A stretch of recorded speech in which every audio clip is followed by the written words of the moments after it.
மற்றொரு அண்மை செய்தி, தாமிரபரணி கரையோர மக்கள் பாதுகாப்பாக இருக்குமாறு அறிவுறுத்தலானது மாவட்ட நிர்வாகத்தின் தரப்பிலிருந்து கொடுக்கப்பட்டிருக்கிறது. நெல்லை மாவட்ட ஆட்சியர் கார்த்திகேயன் இந்த எச்சரிக்கையை விடுத்திருக்கிறார்.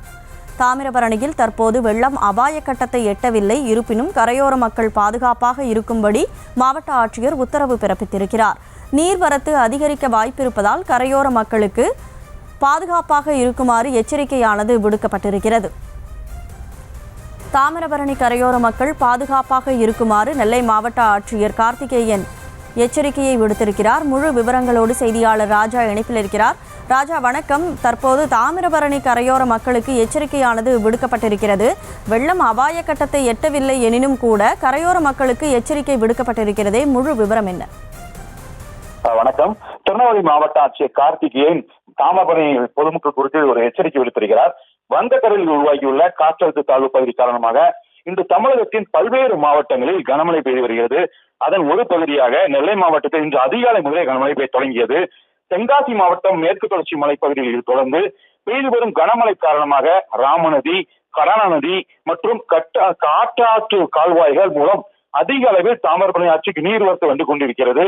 திருநெல்வேலி மாவட்ட தாமிரபரணி அணையில் இருந்து வினாடிக்கு 1500 கன அடி வீதம் மட்டுமே தண்ணீர் திறந்து விடப்படுகிறது.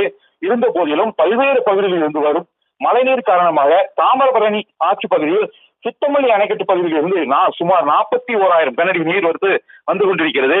இது மட்டுமல்லாமல் ஆற்றில் வந்து கொண்டிருக்கும் நீரின் அளவு அபாய கட்டத்தை எட்டவில்லை என்ற போதிலும் நீர்வரத்து மேலும் அதிகரிக்கலாம் என எதிர்பார்க்கப்படுகிறது. எனவே தாமிரபரணி மற்றும் அதன் கிளை ஆறுகளின் கரையில் உள்ள பொதுமக்கள் பாதுகாப்பாக இருக்கவும் கேட்டுக்கொள்ளப்படுகிறது. பல்வேறு அரசு துறை அலுவலர்கள் அவ்வப்போது வழங்கிடும் எச்சரிக்கை ஏற்ற நடத்தியும் கேட்டுக்கொள்ளப்படுகிறது. மேலும் கால்நடைகளை பாதுகாப்பான இடங்களில் கட்டி வைத்திடவும், வீடுகளில் போதிய அளவு மற்றும் குடிநீர் மற்றும் அவசர கால பயன்பாட்டு பொருட்கள், தேவையான மருந்து, மாத்திரைகள் இருப்பு வைக்கப்பட்டிருக்கும் உறுதி செய்ய கேட்டுக்கொள்ளப்படுகிறது. மேலும் கரையோர உள்ள பொதுமக்கள் கூடுதல் கவனத்துடன் இருக்கவும், அவ்வப்போது வழங்கப்படும் எச்சரிக்கைகளை கவனித்து செயல்படவும், தாழ்வான பகுதிகளில் இருப்பவர்கள் வருவாய்த்துறை மற்றும் உள்ளாட்சித் துறைகள் மூலம் ஏற்பாடு செய்யப்பட்ட ஒரு முகாம்களுக்கு சென்றிடம் கேட்டுக்கொள்ளப்படுகிறது. மேலும் நெல்லையில் 125க்கும் மேற்பட்ட தீயணைப்பு வீரர்கள் தயார் நிலையில் இருக்கிறார்கள். மேலும் பேரிடர் மீட்பு கருவிகளுடன் தயார் நிலையில் இருக்கிறார்கள் என மாவட்ட ஆட்சியர் தெரிவித்திருக்கிறார். கூடுதல் விவரங்களுக்கு நன்றி ராஜா.